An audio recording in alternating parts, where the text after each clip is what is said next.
लेकिन यूक्रेन का युद्ध हो रहा है, लेकिन यही एक खिलाड़ी है।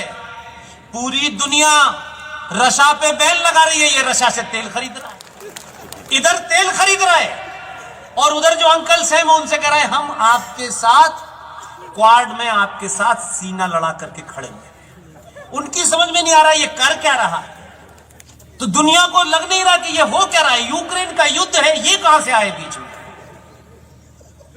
आपने सिर्फ प्रधानमंत्री नहीं चुना है, दुनिया को समझ नहीं आया ये हुआ क्या है।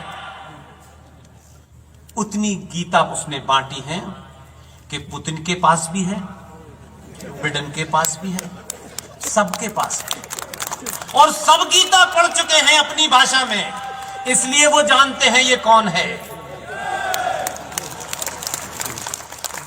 ये गीता बांट नहीं रहा है, ये गीता जैसा आचरण भी करता है। इसीलिए आपको किस्सा जिंदा इसलिए सुनाना चाहता हूं कि कहीं आपके मन के अंदर कोई संकोच हो, कोई कायरता हो, कोई डर हो, तो कम से कम 5 करोड़ गुजरातियों को तो कम से कम नहीं होना चाहिए। आज तो पूरा भारत और पूरा विश्व ये मान रहा है कि हम डरपोकों की औलाद नहीं हैं, हम परशुराम की औलाद हैं। इसलिए आपको डरना नहीं चाहिए। आपके आदमी ने ऐसी गीता बांटी है, इत्तेफाक से पड़ोसी ने कोई गलती कर दी थी, हमारा एक आदमी उस जहाज का पीछा करते हुए पाकिस्तान में गिर गया, उसे पकड़ लिया। पकड़ने के बाद वहां के मूर्ख इंटेलेक्चुअल 10-12 साल नौकरी करने से पता चला है कि अकल उनकी यहां नहीं टखनों में है। एक आदमी को पकड़ने के बाद वहां क्या डिस्कोर्स था इंटेलेक्चुअल अरुण भाई, यह कहा जा रहा था कि इसको पकड़ लो और इसको पकड़ के निगोशिएट करो कश्मीर के ऊपर। उस अभिनंदन बेचारे फौजी को पकड़ लिया और कहा कि इसे जब ही छोड़ेंगे जब कश्मीर छोड़ो। उनको पता नहीं था कि दिल्ली में कौन बैठा है, वो समझ रहे थे कि चाचा नेहरू बैठे हैं। चाचा नेहरू गए, उनके बेरोजगार जो बच्चे हैं वो भी बेरोजगार घूम रहे हैं आजकल। इतना ही किया उसने कि अब ये बात मैं इसलिए कह रहा हूं कि आप जाकर के अपने घरों में इस घटना को यूट्यूब पे पाकिस्तान की नेशनल असेंबली, उस असेंबली में लोग क्या कह रहे थे वो सुने अपने कानों से। मेरी बात हो सकता है आपको लगे कि मैं उसकी ज्यादा तारीफ कर रहा हूं, मैं तो उसकी तारीफ करने लायक भी नहीं हूं। रात के 9 बजे पाकिस्तान का विदेश मंत्री विपक्षी पार्टियों से कह रहा था कि अल्लाह के वास्ते, खुदा के वास्ते मान जाओ, इसको 9 बजे से पहले छोड़ दो, उसके बाद की गारंटी नहीं है। लोगों के पसीने छूट रहे थे और वो ये कैसे बताते कि हमें इसे क्यों छोड़ना पड़ रहा है, क्योंकि अंकल सैम ने वॉशिंगटन से फोन कर दिया है, इसे 9 बजे तक सुरक्षित छोड़ देना, नहीं तुम रहोगे सुरक्षित, ये मुझे गारंटी नहीं है। दोनों छोड़ने आए, फिर मंत्रणा हुई कि ये जिहाद जो है टोपी वालों में ज्यादा होता है, महिलाओं में कम होता है। उन्होंने कहा पागल कहीं जाकर के ये बॉर्डर पे मार देंगे, हमारा सत्यानाश हो जाएगा। फिर मीटिंग बुलाई और एक भोली भाली महिला को जो पाकिस्तान के विदेश मंत्रालय में सेक्रेटरी थी, उससे कहा बहन छोड़ के आओ बॉर्डर तक, तभी गारंटी है, नहीं पता नहीं ये पागल क्या कर दें। जैसे ही वो इधर आया तब रात को पता चला। देश को नहीं बताई जाती ऐसी बातें, उसके बताने के लिए सरकार का इंतजार नहीं करना चाहिए कि सरकार की एक आधिकारिक पोजीशन होती है।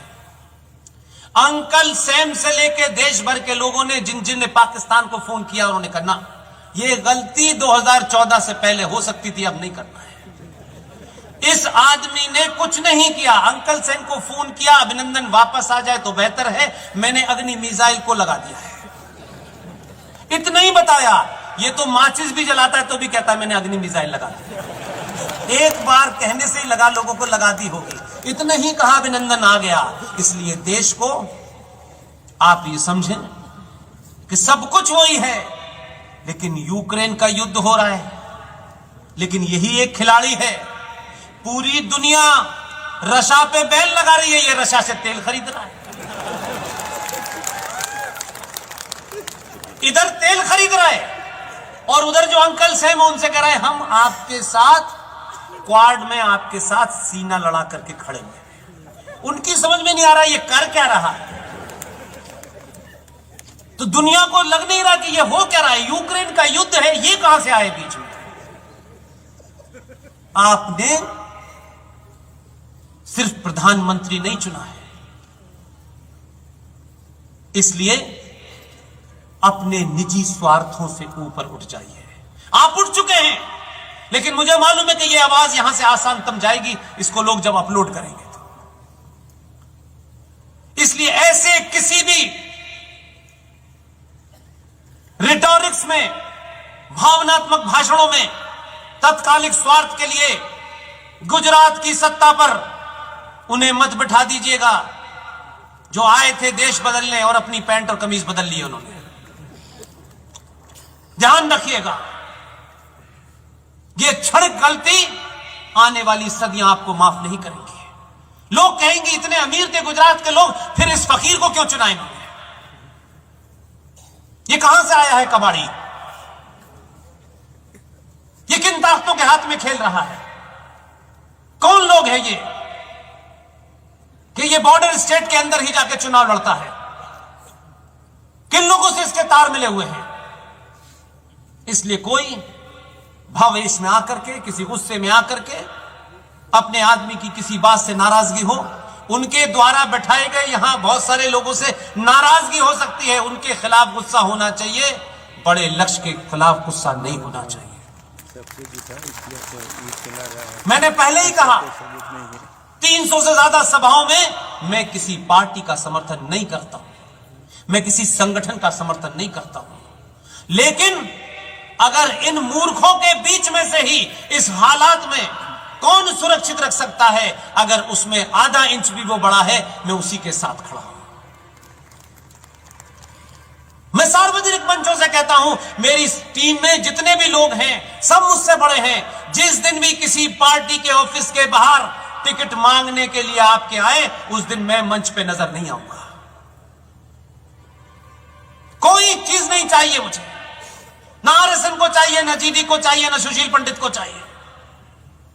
इसलिए हमारी बात से कौन नाराज होता है, कौन खुश होता है, मुझे महत्व नहीं है। इसलिए काका जी जैसे लोग जब यहां आते हैं तो मैं उनकी सार्वजनिक मंचों से तारीफ करता हूं कि उन्होंने हिम्मत दिखाई कि वो मेरे साथ खड़े हैं। बहुत सारे लोगों को परेशानी है, उनका स्वार्थ कुछ हो सकता है, मेरे स्वार्थ में राष्ट्र है और कुछ नहीं है। मुझे अपने साथ ले जाने के लिए कोई ख्वाहिश नहीं है। इसलिए आप जब दिवाली होली पे लोगों से मिले तो गीता दें, गीता के बारे में बताएं कि गीता भारत का राष्ट्रीय ग्रंथ घोषित हो चुका है, ताकि दुनिया के लोगों को पता चले कि अब आप चंदा मामा लोटपोट नहीं पढ़ते, आप गीता पढ़ते हैं। और यह गीता पढ़ने का ही ज़ौक है कि बाबा विश्वनाथ के मंदिर में आपके आदमी ने कुछ नहीं किया, कोई आंदोलन नहीं किया, कहा कि मैं इसका जो असली रूप था वही रखूंगा। उस कचरे को वहां ऐसा कर दिया है कि कचरे के चाहने वाले भी वहां नहीं पहुंच सकते, और वो भव्य रूप दिया है। उसमें कुछ कमियां हो सकती हैं, उसमें कोई ऊंच नीच छोटी मोटी हो सकती है, लेकिन सारा काम यही करेगा ऐसा नहीं है। आने वाली पीढ़ियों के लिए रास्ता साफ कर दिया है कि मैंने इसका विस्तारित रूप दे दिया है। दुनिया काशी को जानेगी, जब समय आएगा तो इस कचरे को भी उठा के बाहर फेंक देना। इतना ही करा है उसने। लोग कहते हैं मंदिर बनाने से क्या बेरोजगारी दूर हो जाएगी। अमेरिका को तो 250 साल हो गए,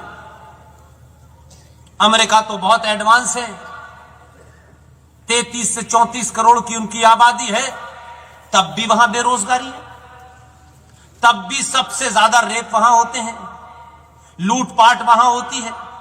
आपने पहले भी देखा होगा, इसलिए हम तो 135 करोड़ के देश हैं।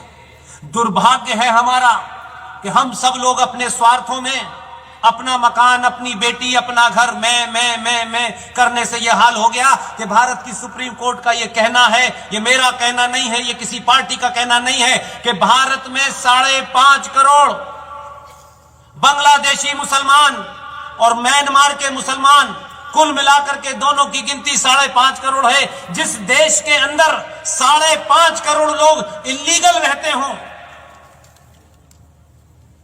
उस देश की क्या दशा होगी। उसके बावजूद भी कौन ज्ञान दे रहा है?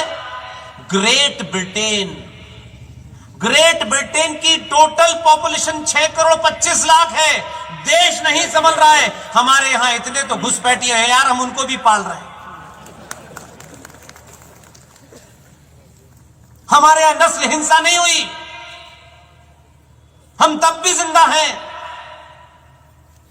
तुमने तो 235 साल में एक काला ब्लैक को राष्ट्रपति बनाया, हमने 70 सालों में के.आर. नारायण जैसे दलित को राष्ट्रपति बनाया, और वर्तमान प्रधानमंत्री ने इस वक्त भी देश की सबसे सर्वोच्च कुर्सी के ऊपर एक दलित राष्ट्रपति बैठा है। हमसे मुकाबला मत करो, हमें 70 साल हुए हैं, तुम्हें 250-250 साल हो गए हैं।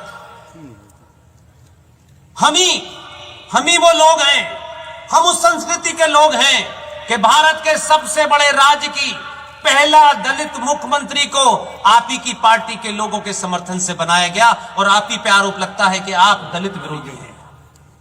आप अपनी चाटुकारिता के चक्कर में, पार्टी की टिकट लेने के चक्कर में आप सच नहीं बोलते। अगर आप पार्टी के कार्यकर्ता भी हैं तो पार्टी के महान लोगों ने जो काम किए हैं उसको बोलिए, लेकिन आपकी जबान अपने नवे नुकसान और टिकट के ध्यान से खुलती है। यह सबसे बड़ी बीमारी है। आप अपनी बात को शान से रखिए, सबके सामने रखिए, लेकिन आप रखना नहीं चाहते क्योंकि उससे आपको टिकट नहीं मिलता है। सब कुछ आपके जीवन में टिकट और एमपी एमएलए बनना है। एमपी एमएलए ने कभी देश राष्ट्र नहीं बचाया, कभी नहीं बचाया। जो इसकी चिंता नहीं करते हैं वो ही बचाते हैं।